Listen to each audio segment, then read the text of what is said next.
Hi, everyone. Welcome to the 2026 Winter Patent Knowledge Examination Candidate Orientation Session.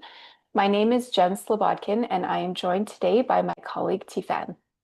Tifan will introduce herself and explain the interpretation option to listen in French. Good afternoon, bonjour. So for those who are French speakers, we do have the option for you to have an interpretation. So you just need to click down on the screen. You'll have the little globe, interpretation, and then you'll just click French. Thank you. All right, let's start with the agenda. So we're going to talk a lot today about many different things. So for those who are wondering, yes, this is recorded, and yes, this will be available on our website as well as the slides later this week. So we're going to talk about the exam date, the test specifications, the exam platform, how to use it. You'll also have the candidate instructions, the results and scoring, the process. Then we'll finish with the frequently asked questions and how to contact us. Just kind reminder, the exam will be on February 24th, 2026 from 1 p.m. to 5 p.m. in Easter time. Thanks, Tifan. I am going to start talking about the test specifications for this examination. CPATA develops each examination using a set of test specifications approved by the registration committee to ensure the exams test defensibly. The test specifications, which you can find on our website, outline what an exam will test and measure in terms of content domain, as well as guidelines on how the content is to be measured.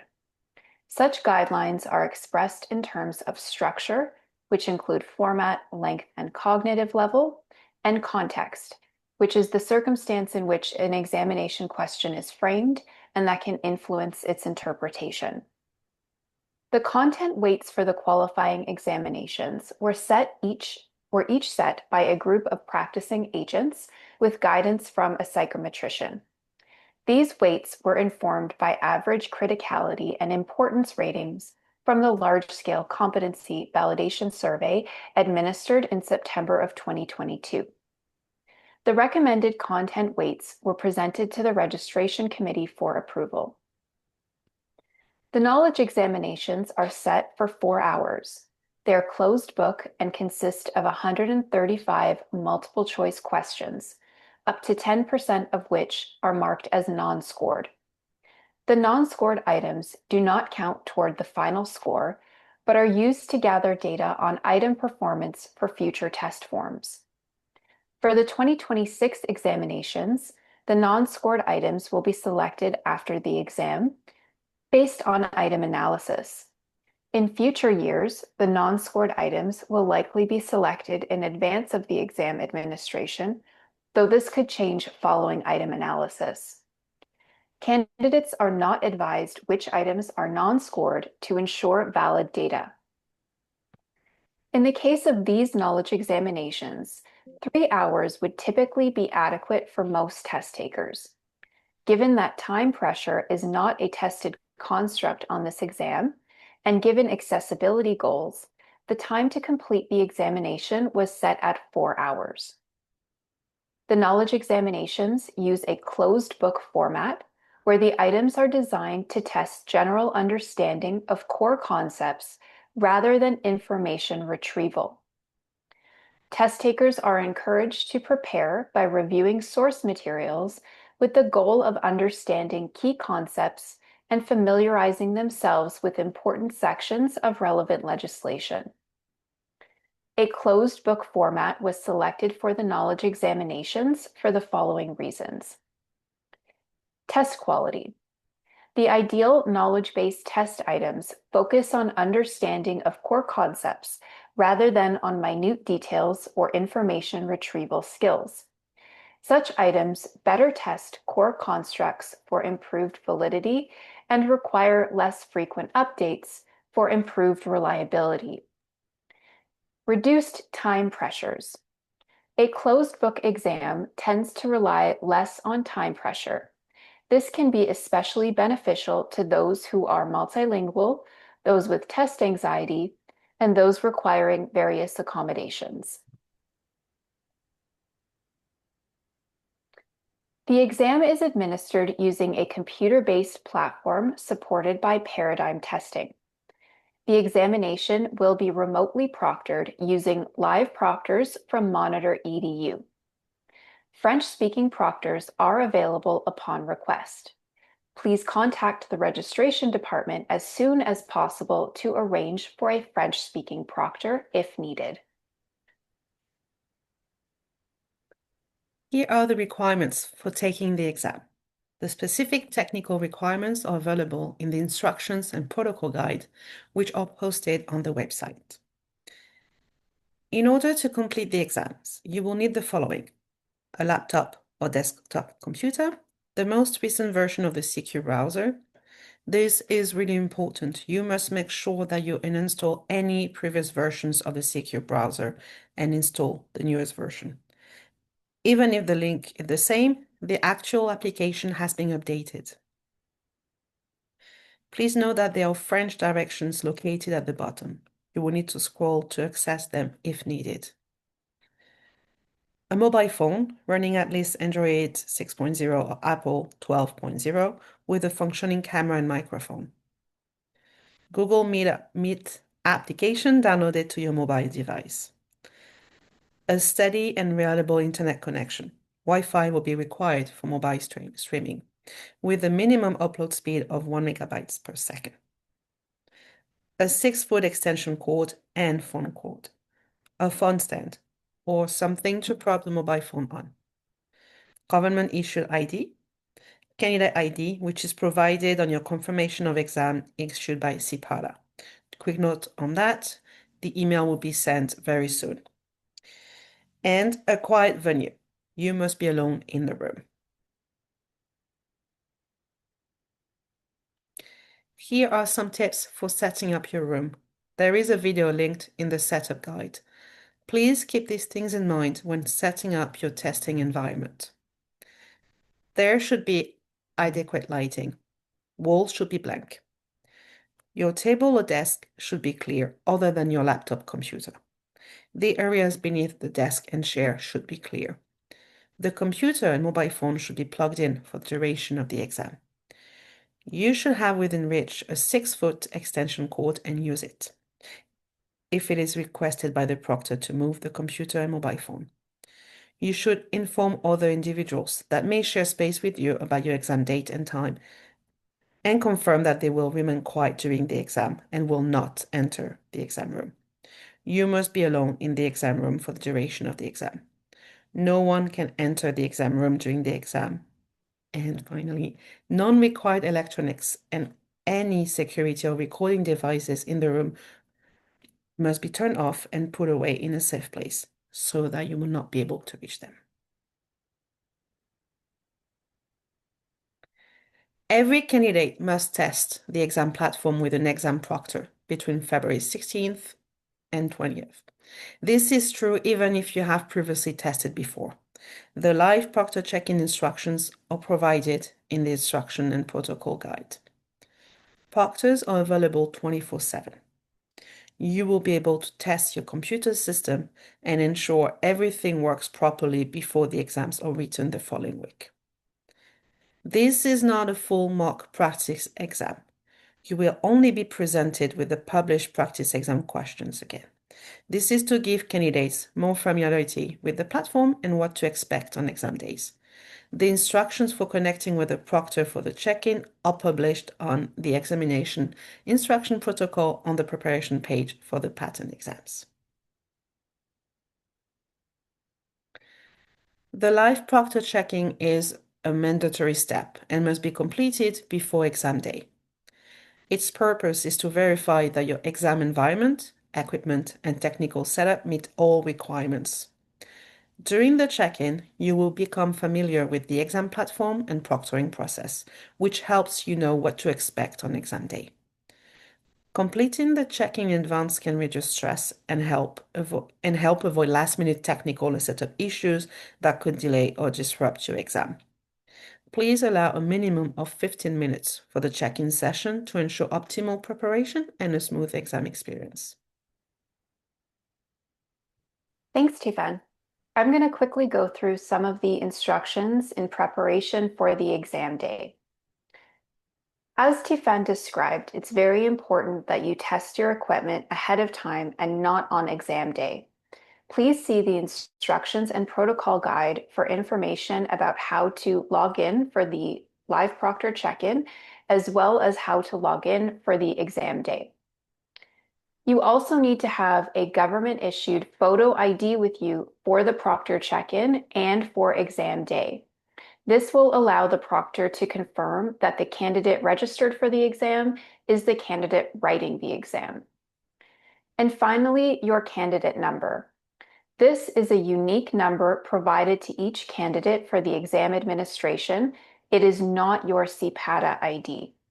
And a candidate number allows your exam submission to remain anonymous.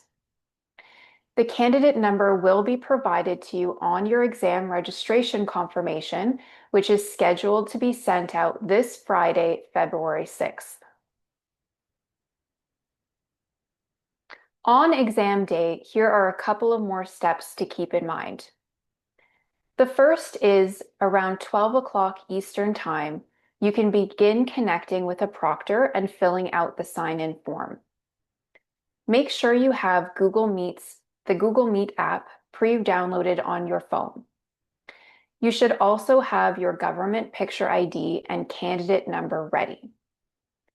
After you complete the check-in with the proctor, they will release the codes to log into the exam platform to start the exam closer to the exam start time of 1 o'clock. Connecting with a proctor is a very important step. If you don't connect with a proctor, you will not be able to access the exam. You must first connect with a proctor. The proctor will go through the registration process, check your ID, do the room and system check, and provide you with the login information for the exam. It is important that you connect with a proctor before the exam start time at 1 p.m. Eastern. Proctors are often assisting more than one candidate log into the exam, so to help ensure everyone starts on time, it is helpful to connect starting around noon and no later than 12:30 p.m. Eastern. All of these instructions are provided in the instructions and protocol guide. During the exam, you may not access the following types of personal items. Mobile phones. And there's an asterisk there because the only mobile phone that you are allowed to have with you is the one that you are using for proctoring that has Google Meet on it.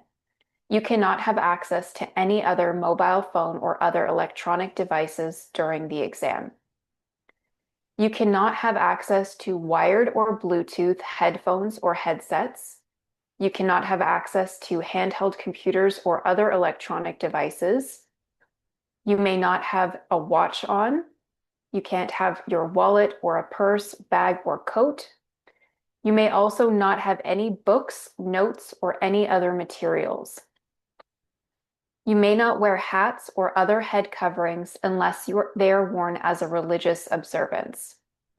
So for the knowledge examination, which is a multiple choice exam, you are not permitted any supporting materials. You are not provided with the Patent Act. You are not provided with the patent rules. You are not allowed to bring those with you into the exam room.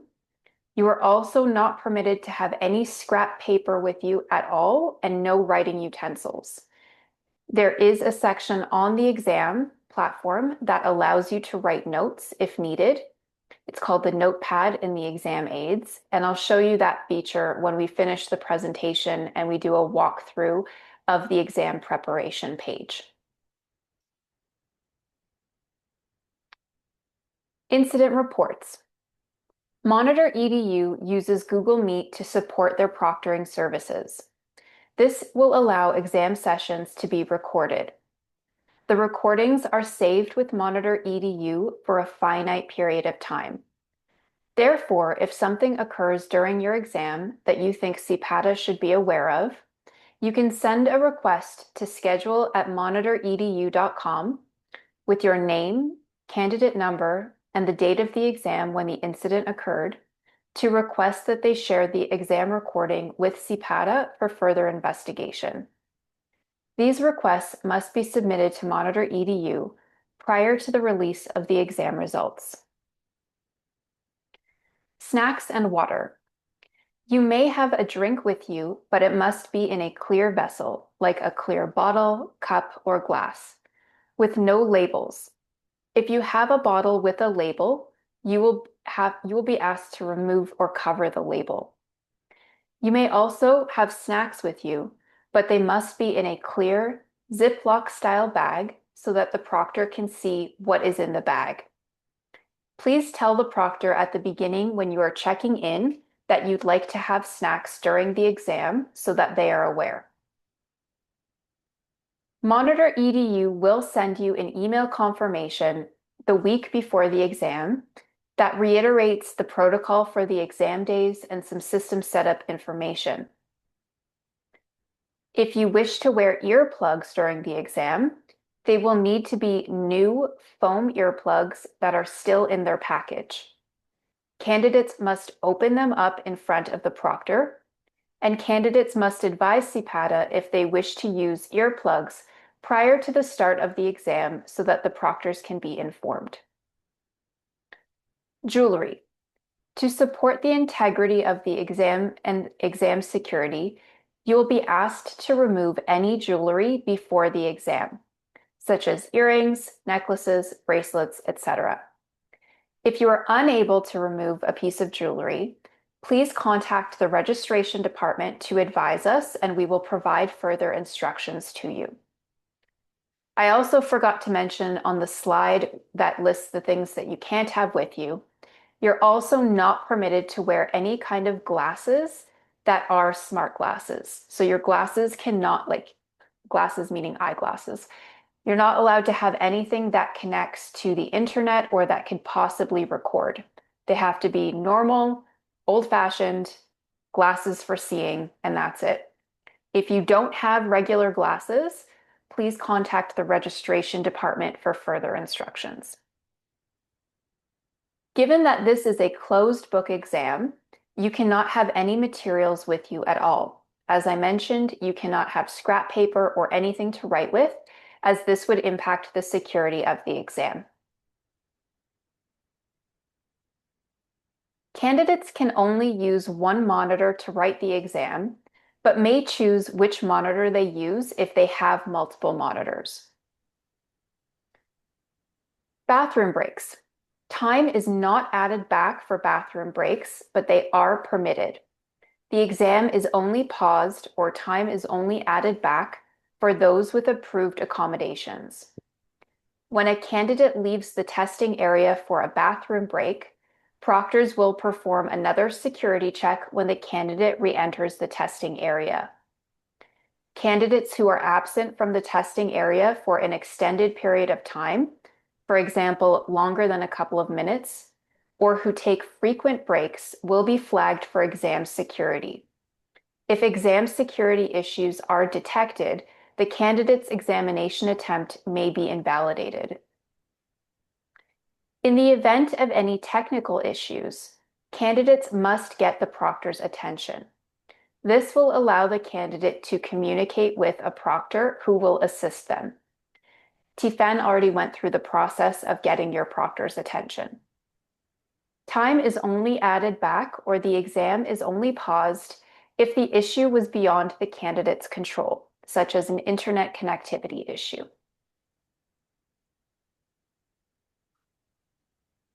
Thank you, Jen. You have a maximum of 4 hours to complete your examination. All exams will be submitted 4 hours after you have started your exam. It is your responsibility to ensure that your environment is adequate for testing. The examination is being displayed in the language of choice you selected on your registration form. Computer problems, internet-related difficulties, and connectivity issues, including problems resulting from a power outage, should be directed to the live proctor during the exam. As this is an individual examination, you're strictly forbidden from consulting any other individuals or materials. Late start. Any time missed due to late start, which was not attributed to a technology issue, will be deducted from the total examination time. Read the questions carefully. Exam aid translations. A PDF of the French version of the exam has been included as an exam aid in the platform. You can review the French question and response options using that PDF if needed throughout the exam. Upon submission of the exam, you will be presented with instructions to complete an exit survey that asks about any issues you may have experienced during the exam. To complete the survey, close the exam submission page. You will be redirected to the dashboard where you will be able to launch the survey. Please complete the survey and click Submit. Once the survey has been submitted, close the Survey tab. Please note that once your exam has been submitted and you're presented with a survey page, you will not be able to go back into the exam. The system will ask you to confirm you wish to submit your exam before the submission is made. Okay, let's take a look at the exam platform. Once you have connected with the proctor and been checked in, you'll receive the link to the exam. So there's a space for you to enter your username and your password and click on Login, and this information will be provided to you during the exam process. You will see the exams on the dashboard. Click Start Test to begin the exam. This is also where you will find the exit survey after the exam has been submitted. Read the instructions and agree to the candidate agreement. On the test platform link that we have on our website right now, you can go through and read the instructions that are presented on the exam day and the candidate agreement that is presented on exam day. I would recommend that you familiarize yourself with the instructions and the candidate agreement before the exam day so that you don't have to worry about reading through and trying to remember everything on the exam day. It's the same instructions and the same candidate agreement. It's very important to know that you have different options for navigating through the questions. You can use the previous and next buttons. You can click on the question numbers at the bottom of the screen, or you can navigate to attempted, incomplete, or flagged questions using the question review function on the bottom right-hand corner of your screen. That being said, we strongly recommend that candidates confirm that all questions have been answered before they submit the examination. Questions that are blue have been answered. Questions that are green have not yet been answered. I encourage you to check the question review section at the bottom right corner to ensure that you have answered all of the questions before submitting your exam. Here is a sample view of a multiple choice question. This is what it's going to look like for you on exam day. And once this presentation is over, I'll go to the practice exam on our website, and then we can go through a few of the practice questions that are available for you right now. Here is another sample view. It includes a lot more background information, which is more like what you'll see on the skills exam, but I wanted to highlight some features of the platform. So you're able to highlight text by selecting the text that you want to highlight and then clicking on Highlight, or you can strike through text if you wish to do that as well. On the right side of the screen, you'll see a tab for exam aids, and this is where the notepad feature will be found. You'll also be able to see the PDFs of the exam questions on the exam aids.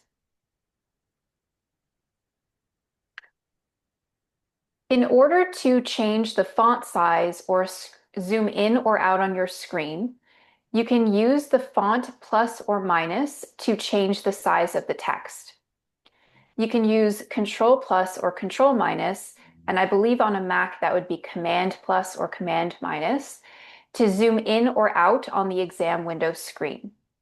You can also review the questions in the exam aid PDFs, and both the English and the French PDFs will be available for everyone in the exam aids. This can be helpful for candidates with smaller monitors where the text may be cut off for some questions. So if you're on the platform and you're reading a question and for whatever reason some of the text on the right side of the screen is cut off, I recommend changing the font size or zooming in or out on the screen so that you can read the full question. If neither of those things work, then you can also review the question in the PDF exam aid. In terms of troubleshooting, there are a couple of things that we should go through. If you experience a power outage, which is a sudden loss of electricity that interrupts the exam delivery or causes your device to shut down, then first you need to remain calm. If the computer is off, then the exam timer should be paused. The candidate should get their proctor's attention to let them know what has happened, and then the proctor will guide them on what to do next. Monitor EDU will escalate issues to CPATA and will talk about backup locations or other options if the power is not restored right away. You also might experience network connectivity issues, which are problems with internet connectivity that prevent test takers from accessing the exam platform or cause the exam to freeze or disconnect.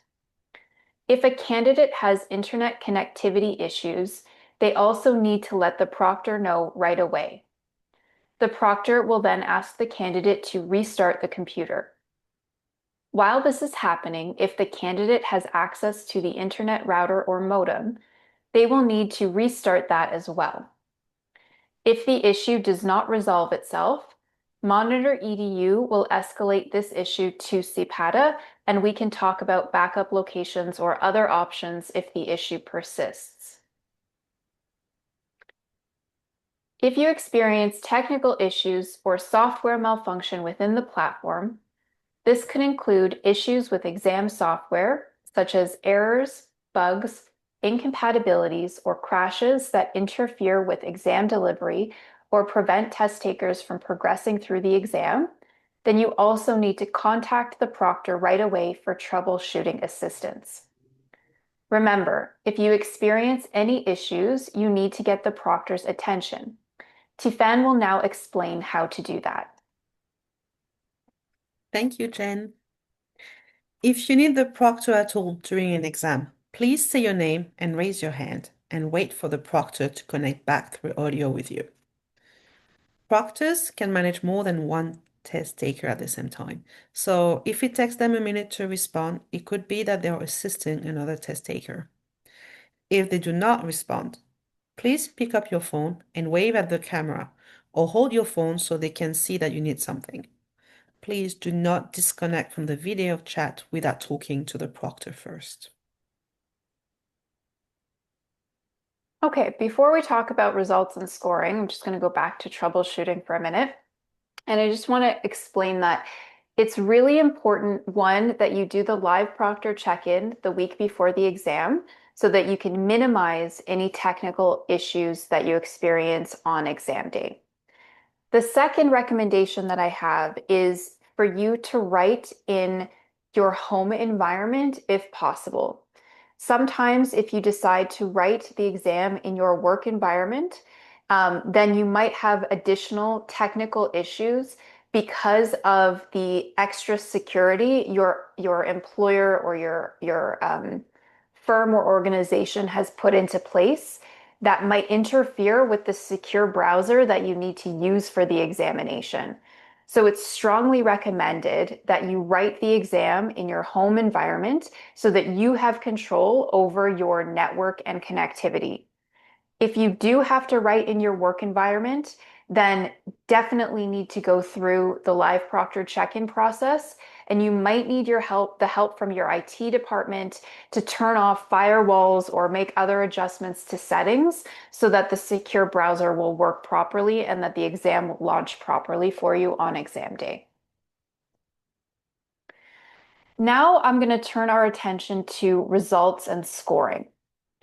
There is no single method to determine a defensible pass mark for all tests or purposes. Different methods are suited to different circumstances. As a licensing body, CPATA needed to select an approach to standard setting based on the purpose of the examinations, which is to assess entry-level competencies, as well as how closely the method aligns with assessment goals. For a high-stakes licensing examination, in other words, a test with important consequences, the selected standard setting approach should relate to the purpose of the exam, be appropriate to the level of complexity of the competencies being assessed by the exam, be appropriate to the specific format of the exam, for example, multiple choice versus performance-based or constructed response, be supported by scholarly research, and for practical reasons should reflect the availability of resources, which include money, time, expertise in statistical analysis, and availability of experts. In 2023, the registration committee approved the methodologies which are used on the new exams to determine the pass mark. For the knowledge exam, they approved a modified Angoff method. The modified Angoff method is the most well-studied and documented standard setting method. It is the most commonly used method for setting cut scores in credentialing contexts and uses a standards referenced approach, which means that the pass mark reflects the standard and expectations of the profession. A minimum standard will be determined through a systematic standard setting process, which involves a panel of subject matter experts who are practicing agents. These panelists make ratings based on the expected performance of a minimally competent candidate for each exam item. The total number of scored questions a candidate answers correctly on the exam, each worth 1 point, will be compared to the minimum standard to determine the result. All candidates will receive a performance report which outlines the candidate's performance on the patent knowledge exam. This report includes the overall result of competency demonstrated or competency not yet demonstrated. The result, competency demonstrated, means that performance on the exam met or exceeded the minimum standard, showing a general understanding of the core concepts associated with patent practice. This result indicates that the candidate has the entry-level foundational knowledge necessary to support future learning and development in this area. Subject to meeting other requirements, like completion of the 24-month training requirement, this result means the candidate is eligible to register for the patent agent skills examinations. The result, competency not yet demonstrated, means that performance on the exam did not meet the minimum standard. The candidate did not yet prove a sufficient understanding of the core concepts associated with patent practice. The candidate may have gaps in their understanding of foundational patent knowledge and the application of key patent principles. This result suggests that the candidate may need further preparation and study before attempting the patent agent skills examination or engaging in patent agent practice. The performance report also includes an overall performance descriptor that compares the candidate's performance, which is the number of questions answered correctly, to the minimum standard. This information, along with measurement variability data, informs an estimate of how close the candidate's performance was to the passing standard. Measurement variability data is a statistical summary that represents the dispersion or spread of data points in a data set. The performance categories are above the standard, where the candidate's performance on the exam was above the passing standard, demonstrating competence beyond minimum requirements. just meets the standard. The candidate's performance on the exam just meets the passing standard, demonstrating a satisfactory level of competence. Approaches the standard. The candidate's performance on the exam was close to the passing standard, showing some potential. However, some improvement is needed to meet the standard. And below the standard. The candidate's performance on the exam was below the passing standard, and improvement is required. Candidates who receive an overall result of competency demonstrated would receive a corresponding performance descriptor of either above the standard or just meets the standard. Candidates who receive an overall result of competency not yet demonstrated would receive a corresponding performance indicator or performance descriptor of approaches the standard or below the standard. Finally, the performance report lists the knowledge areas tested on the exam, as well as the percentage of questions on the exam related to each area. Knowledge areas with more questions have a greater effect on your overall performance. The performance details show whether the candidate's performance in each knowledge area meets, which means is equal to or exceeds, or is below a minimum threshold set for each area. The area level thresholds are set using data from the standard setting process. It's important to keep in mind that only the total score determines the result. There is no separate pass mark for each knowledge area. Stronger performance in one area can offset weaker performance in another. Keep in mind that the area level results are based on fewer questions than the overall result, making them less reliable for predicting future performance. For this reason, the meets or below insights should only be used to help candidates better self-assess their knowledge of these areas, not as a definitive statement of their ability. Now, we understand that test takers may be used to seeing specific scores on exams, and that these scores provide a tangible measure of performance. However, the primary purpose of our qualifying exams is not to rank order test takers or precisely measure their depth of knowledge or skill, but rather to determine whether a test taker has achieved a certain level of competence. The important question is not how much better did one person do compared to another, but has this person met the minimum level of competence required to practice safely and effectively? Think of the licensing process in terms of a series of hurdles. The goal of completing these hurdles isn't necessarily about how much faster one person is than another. The primary objective is to determine whether each person can successfully complete each hurdle. A person who clears the hurdle by 1 centimeter is just as successful in this context as a person who clears them by 1 meter.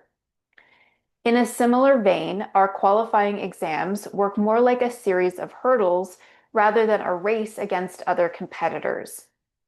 As such, the score isn't as meaningful as the overall decision of competency demonstrated or competency not yet demonstrated. You can also think of a pass mark as analogous to the height requirement for an amusement park ride. When you approach a ride, there is a sign indicating a height that guests must be a certain height tall to ride that ride. The point of this measure isn't to see who the tallest person is, but to ensure everyone on the ride meets a minimum height for safety reasons. Similarly, our exam isn't about who achieves the highest score, but whether each candidate has reached the necessary height or level of competence to practice the profession safely and effectively. In addition, focusing on the result rather than the numeric score may also reduce unhelpful competition amongst test takers, which can lessen test-related stress. Our goal is to ensure each licensed individual is qualified and competent. We have chosen this method of reporting for our exams because we believe this method best serves that purpose. This approach focuses on the goal of achieving general proficiency rather than encouraging test takers to chase after a high score. Finally, you might be wondering if you can challenge your result. The short answer is no, you cannot.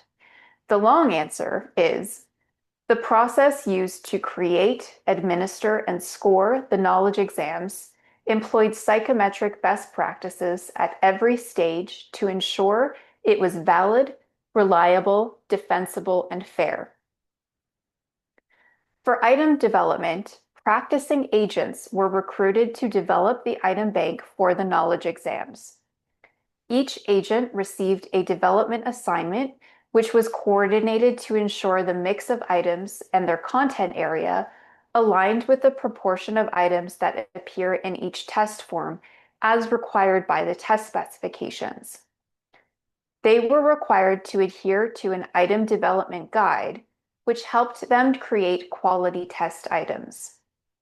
This guide outlined fundamentals, recommended practices specific to developing multiple choice questions, and writing conventions that apply to all items of various types.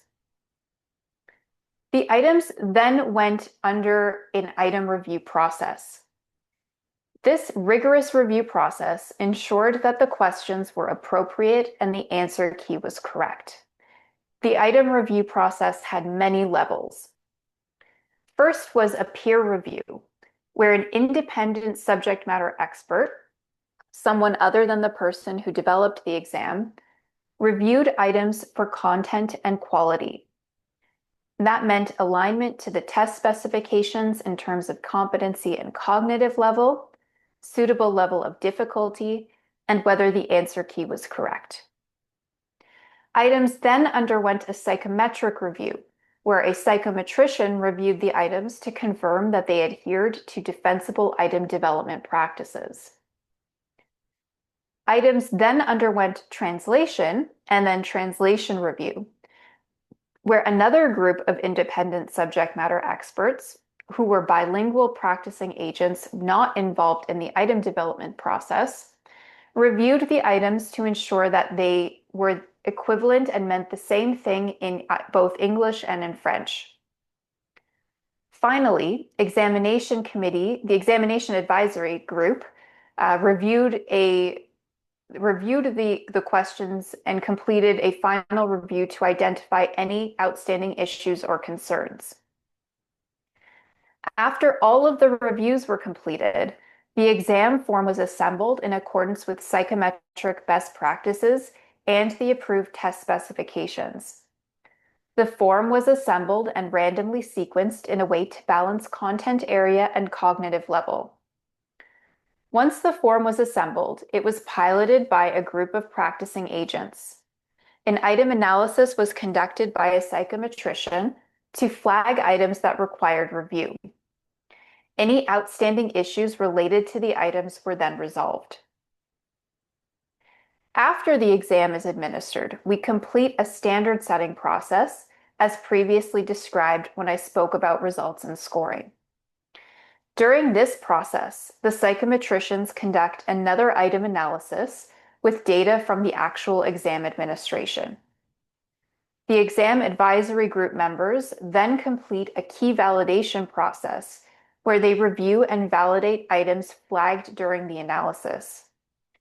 During this process, the answer key may be corrected if, for example, the item was miskeyed.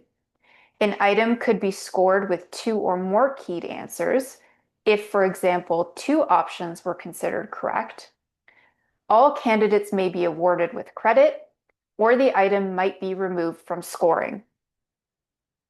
The standard setting process occurs to derive the proposed pass mark. The registration committee will then meet to approve the pass mark, and the results file will be generated using that information. The results file is then reviewed for accuracy before generating the performance reports. In summary, we have implemented checks and controls in the development, review, and scoring process to verify the accuracy of the results. This includes investigating and resolving any discrepancies or questions before releasing performance reports. In addition, before notifying any test taker of a result of competency not yet demonstrated, CPATA engages in an administrative review of that result. This review is automatic and at no cost to the test taker. For these reasons, performance reports results are considered final when they are published and sent to the candidates. The knowledge examinations are administered twice since 2025. Because agents in training complete their training programs at different times throughout the year, and dates of exams are fixed on an annual basis. To ensure fairness, all agents in training are permitted to attempt the knowledge exam up to 4 times. Remedial training is required in the following scenarios. Agents in training who do not attempt the exam within 2 years after the day on which they complete their training program. Agents in training who do not yet demonstrate competency on the knowledge exam after 4 attempts. And agents in training who have attempted the knowledge exam and request a delay in writing a subsequent administration of that exam for a reason beyond their control and do not attempt it again within a period of 2 years. If there are extenuating circumstances or irregularities during an exam, CPATA uses various methods to detect these. At the end of each exam administration, we solicit feedback from test takers about extenuating circumstances. For example, compassionate consideration, medical reasons, or process anomalies that the test taker believes materially impaired their exam performance. Additionally, we actively seek and analyze information from test takers, exam administrators, and experts to identify irregularities in an exam administration, including misconduct. In the case of extenuating circumstances or any irregularity, we reserve the right to withhold any result, to nullify or invalidate any exam submission, to subject any exam or part thereof to further review, and take other action, including disciplinary action, if appropriate, in order to preserve the integrity of the licensing process. So the next administration after the winter administration is in the spring, and it is scheduled for June 9th, 2026. As I mentioned, 2 administrations of the knowledge exam are planned on an annual basis. Resources are available on our website to assist candidates in preparing for the knowledge exam. This includes the candidate guide, the setup guide, what to study, the test specifications, and the sample exam. And in a minute, I'll show you what all of these things look like on our website. Oh, sorry, Tifan, you go ahead. All right. So if you wish to discuss, if you have any questions, you can obviously email us or call us. You can also reach out to a Monitor EDU or speak to a live agent with the link provided on the slide. And the live agents are for Monitor EDU. They're not for us. So if you wanted to talk to us, then you can email the registration inbox or the phone number that's on our website and speak to Tifan. Yeah. Tifan, you mentioned that there were some FAQs. I don't know if you wanted to go through any of those right now. Sure. Actually, I saw that question already. So the confirmation email with all the details regarding your registration in terms of what language you chose, if you consented or not to release your exam results to your supervisor. That email will be sent on Friday, right, Jen? Yes, on Friday. Yes, so you'll have also the candidate ID, you'll have everything. And regarding also jewelry, if you have jewelry that is not removable, that question comes back often, you can email us and we'll forward that to Monitor ADU to let them know. Great, thank you. Okay, so I see that there was a few questions that were asked, and I think we answered at least one of them. While you guys type in any other questions that you might have, I'm going to stop sharing my screen and I'm going to pull up the website really quickly so that I can show you. Let me just stop the presentation so that I can show you on our website where you can find all of the preparation information and the sample exams. Okay, so I'm going to reshare my screen now. So you should be able to see, I'm going to close that. You should be able to see the website. And so I got to this place by going to agents and training, and then patent agent qualifying exams, and then preparation. So there's a couple of things at the very top. There is the knowledge exam candidate guide. This is a PDF document that you can look at to get more information about the exam. We have the examination instructions and protocol guide. So we referred to this a couple of times, and this provides you with the instructions and protocol on what to do for exam day and on the live proctor check-in. In terms of what to study, we've put together this document, which is a combination of the technical test specifications, or sorry, the technical competency profile and the test specifications. So you can see here that the foundational patent knowledge makes up about 34% of the knowledge exam. And these are the sources and knowledge concepts that the agents used when developing those questions. So types of intellectual property or patent requirements like subject matter eligibility or utility. There are also questions related to strategy, and those might have to do with commercially valuable claims or actor analysis, and that makes up 11% of the exam. There is about 12% of the exam that's knowledge specific to drafting and might have to do with any of these knowledge concepts that are listed in the right-hand column. There is knowledge specific to prosecution. About 31% is related to prosecution, and these are the knowledge concepts that might be tested on the exam. And finally, about 12% are related to validity or infringement. And again, these are the knowledge concepts that are found in that category. And all of this is pulled from the technical competency profiles.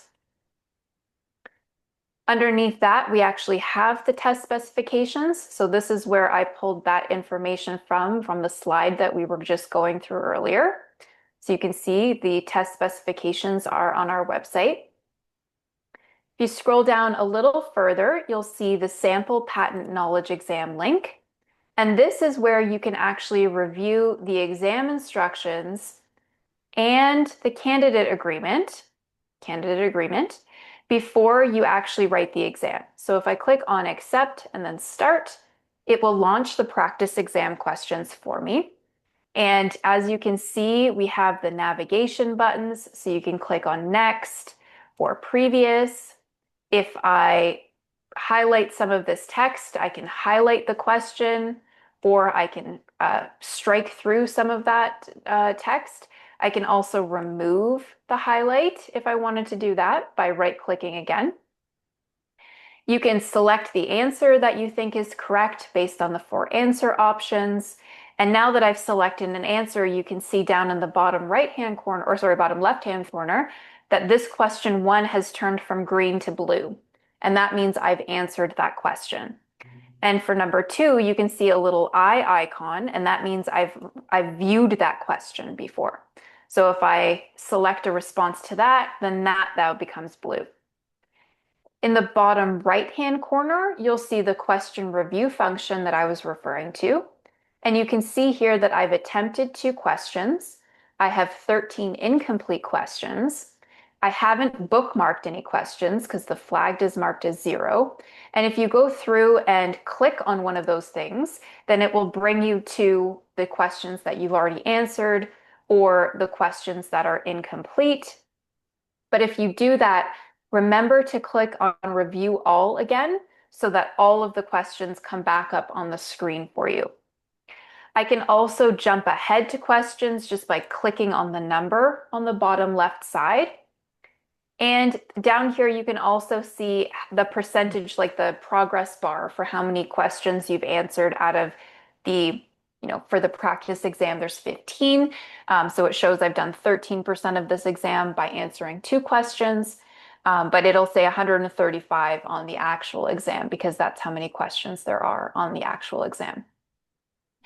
This little font area here, you can increase or decrease the size of the font by using this functionality. You can see I made it very, very big or very, very small. You can also do the Control plus or the Control minus to increase or decrease or zoom in and zoom out of the screen, as I mentioned, in case one of the questions is slightly cut off for you. If you click on exam aids over here, this is where we have the PDF, the French PDF of this exam. So you can review that, but on the actual exam, you'll see both the English and the French. If you click on the little green notepad icon, then this is the little notepad that you have. So I'm just typing this as a test.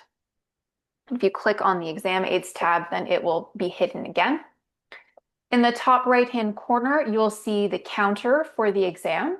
So for these exams, as I mentioned, they are 4 hours, so it'll count down from 4 hours, and you can just keep checking up there if you need to know how much time you have left for the exam. Once you're done, if you click on submit, then a little warning will pop up asking you if you're sure you want to submit the exam. If you click on no, then you'll return back to the exam. If you click on yes, then your exam will be submitted and you will be presented with instructions for how to access the exit survey from the dashboard. So that was the practice exam on the platform. Underneath that, we have a PDF file that just shows you what the correct answers are for the sample exam questions. And then if you scroll down past the skills exam part to where the orientation session information is, then this register button will be removed and will be replaced with links to both the slides and the recording for this orientation session. So I'm going to stop sharing again, and I see some questions. So I'll start to go through and answer those questions. One person asked if they should clear their bookcase. So if you have a bookcase, then what Monitor EDU will likely ask you to do is to put a sheet over it so that you can't see anything on the bookcase. So that would be what my recommendation would be, is to put a sheet over it or a towel or a blanket or something so that everything on that bookcase is hidden. But you can double check that with Monitor EDU when you do your check-in. Another person is asking if I have multiple monitors connected to my laptop, how do I select the monitor I want to use, and can the others stay plugged in? That is a technical question that you'll either have to review with your IT department or Monitor EDU during your live proctor check-in. That's not something that I can help you troubleshoot, but if you're able to select the monitor that you're going to use, then you're more than welcome to select whichever one you want, so long as you're only using one, because the secure browser will only use one. Can I use an external monitor, keyboard, and mouse for a laptop during the exam?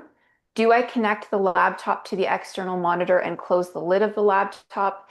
In this case, do I also need an external camera since the laptop camera is closed with the lid? You'll definitely need to have a camera connected to whichever monitor you're going to be using, so you would likely need an external camera. I do know that for security reasons, they do go through and ask you to show on your computer which devices are connected via Bluetooth. So that could be a monitor, a keyboard, a mouse. Those can be external, but you need to go through and show them what devices you have connected via Bluetooth to your computer. For the other question about how to connect that, again, you're going to need to go through that with your IT department and Monitor EDU during the live proctor check-in. Can you please confirm that the PDF of the English version of the exam will also be available? Yes. So whether you're testing in English or in French, you will be able to see both the English and the French PDF in the exam aid. So both are provided to every writer, regardless of which language you're testing in. Just to clarify, is the live proctor check-in scheduled per candidate? So no, there is no schedule for you to have to follow that week. You can just connect with a proctor at any point during the week of February 16th to the 20th. There is no appointment needed. You can check in anytime during that period. The only exception to that is if you need a French-speaking proctor, because we want to make sure that a French-speaking proctor is available for you if you need to use one. So everyone else, though, can check in whatever time, whenever they want to during the proctor check-in week.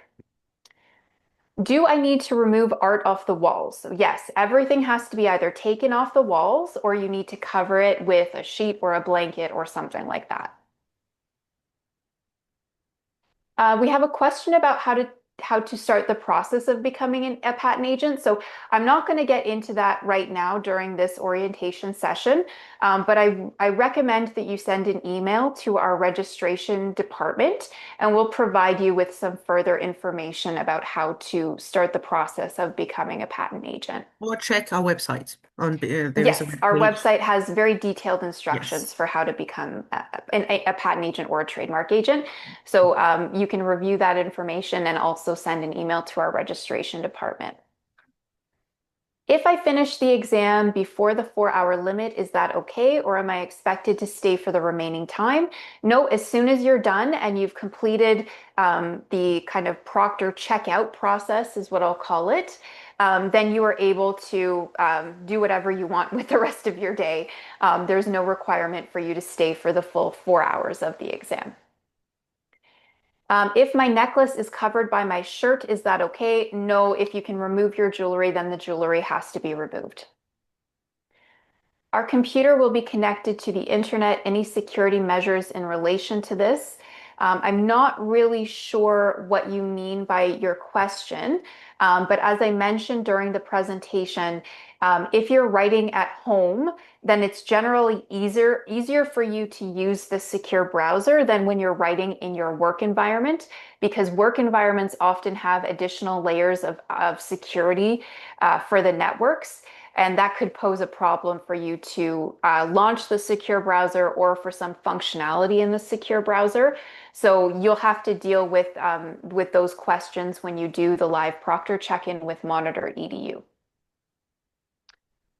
There is a downloadable component for the exam software, so I strongly recommend that you read the instructions and information protocol guide as well as the candidate guide for further instructions on how to get the secure browser. We will be able to verify the language that you selected for the exam on the exam registration confirmation, which is going to be sent out on Friday. Should I hotspot my phone to my laptop in case the Wi-Fi gets cut off? Yes, that would be a good thing for you to do. If there are any issues with the Wi-Fi that you're connected to on your computer, you can definitely hotspot off of your phone to make sure that your internet connectivity stays consistent. But I wouldn't suggest doing that right off the bat because that will drain your phone battery very quickly. So I would recommend to use whatever the Wi-Fi is in the environment that you're in. But if you have any issues, then troubleshoot them with Monitor EDU, and they will likely recommend that you hotspot off your phone if needed. When will the test results be available? So I believe that we've tentatively scheduled the results to go out on April the 2nd, and that's when you should receive your performance report and the letter that says whether or not you demonstrated competency or you did not yet demonstrate competency. It says no coats, but is a bulky sweater okay? What is the threshold? So the coat, anything that has lots of pockets and things where that you're able to hide cheating materials in, that is not okay to wear. So if you're wearing a sweater, then that's perfectly fine. If it has a million pockets on it, probably not okay. Following up on the question regarding the live proctor check-in, do we need to confirm with CPATA that we've completed it? No, you don't have to confirm with us that you've completed it. We actually receive a report from Monitor EDU that tells us who's completed it, how long they actually spent with the proctor during their check-in, as well as if they experienced any particular issues during the live proctor check-in process. Will the proctor provide a link to connect during the live proctoring session before the exam? Will we receive an email from Monitor EDU?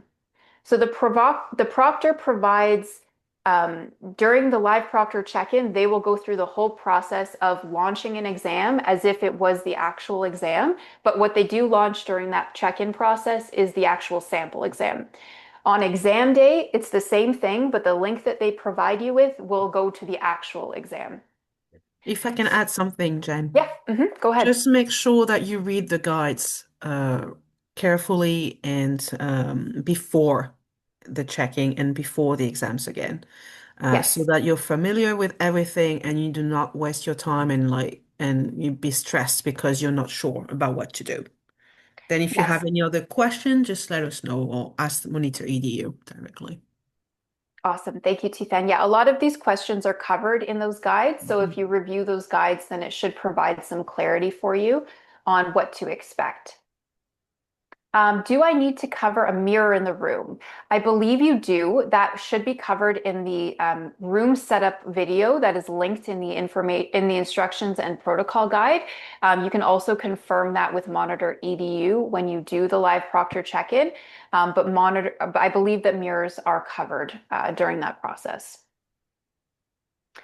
The live proctor, so the check-in for the live proctor check-in and then the exam proctor might not be the same person. So you might get one person during the check-in week, and then you might get a different proctor for the actual exam. So the live proctor check-in is actually a whole week. It's not a day. So you have to check in with the proctors between February 16th and 20th. If you're unable to check in with a proctor during that week, then please send an email to registration and we will try to arrange for a different check-in for you. Otherwise, the exam, you're writing the exam in the same type of way that you do the live proctor check-in. You get a live proctor during the check-in process the week before, and then you also get a live proctor on examination day, but all of the exams are written remotely. Can you clarify a previous question? If you have a laptop with a camera and you want to use your monitor as your screen, do you need to buy a camera to put on your monitor? Yes, so right now, for example, I have two screens. I have my laptop screen, which has the camera built into it, and I have my second screen, which is my bigger screen. So if I wanted to write the exam on my second bigger screen, I would have to close my laptop, which means I would have to put a different camera on my external monitor. So if that's the case and you don't want to buy another camera, then you have to use your laptop monitor that has the camera built into it, and that works.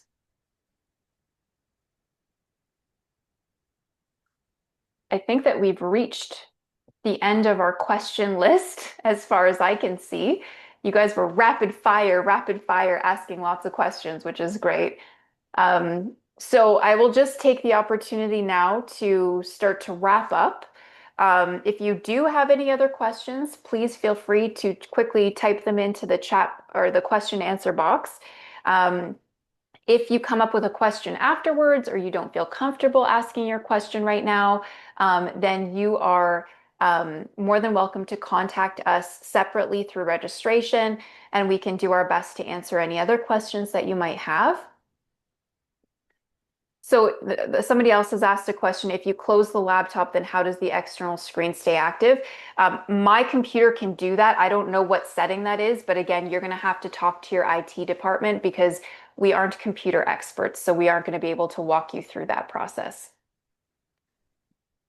February 16th is a public holiday, as proctor monitoring scheduled to begin on that day. Should we also plan to connect then? So you have the whole week from February 16th to February 20th to connect with a proctor to do your check-in. You do not have to do it on February 16th. You are able to do it on February 16th if you wish to do that, but it's not required. Monitor EDU is actually going to be working on that day, so there aren't any issues with you connecting with a proctor on that day if you wish to do that. But again, you have the whole week from February 16th to February 20th to complete that process.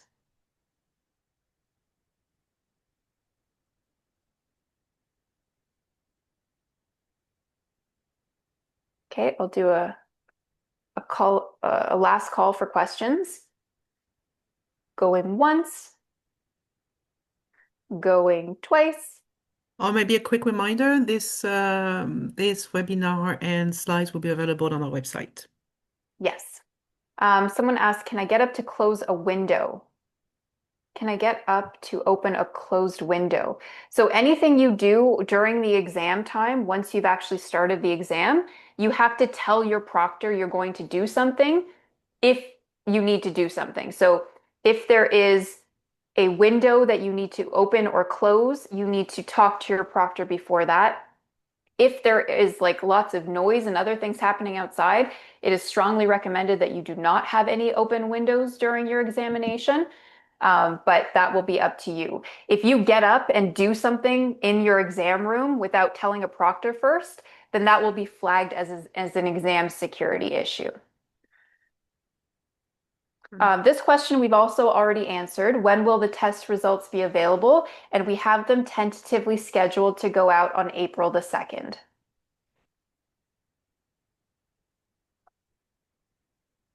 This is another good question. Can I attend the live proctor check-in from my workplace and then the actual exam from home?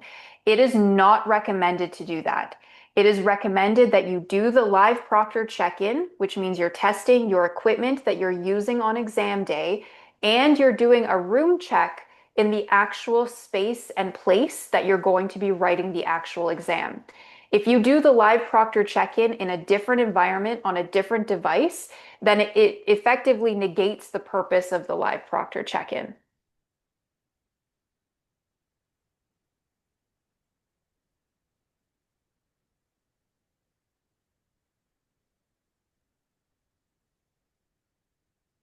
I'll do another going once, going twice. Okay. So if anyone has any other questions, please feel free to reach out to the registration team, either at CPATA or to contact Monitor EDU if you have any additional questions about the proctor check-in process or anything like that. So I'll take the opportunity now to thank my co-presenter, Tifan. Thank you so much for your support and your awesome presenting skills during this session today. Thank you to our CPATA staff, Andres and Dana, who are supporting, and our translators. Thank you all very much for your assistance today. And thank you to the attendees for your participation and your engagement during this session. Thank you guys so much. Have a Thank you. great afternoon and good luck on Thank the you. exam. Merci beaucoup. Merci, au revoir.